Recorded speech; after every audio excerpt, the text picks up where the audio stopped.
Па така, на 18 април 1941 година Струмица е првиот град во кој се организираат масовни демонстрации против окупаторскиот режим и еден од првите градови во земјава во кој се прави обид за изфрлање на партизански одред.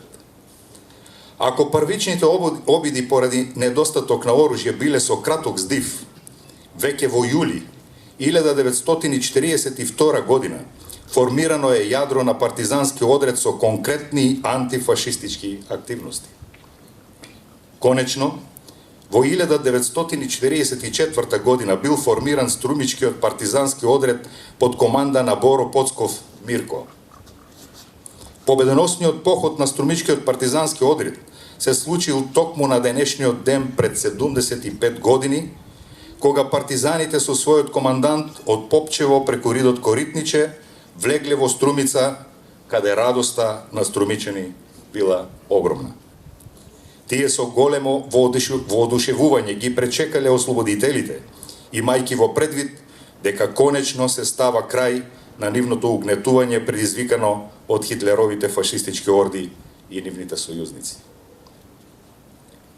Крајот на Втората светска војна беше можност за расчистување со последиците од истата, извлекување поуки за никогаш повеќе да не се случи такво зло и да се обелодени статистичкиот биланс од таа војна. Бројките велат дека во народно-ослободителната борба од Струмица и Струмичко учествувале околу 3800 борци, од кои 75 загинале во војната, повеќе од 100 биле жртви на фашизмот, а 58 останале воени инвалиди. Струмица даде 20 народни херои, 11 носители на партизанска споменица од 1941 година. Тоа се нештата кои го осведочуваат Струмичкиот влог во севкупниот македонски непокор и борбата против политичката, социјалната и националната обесправеност.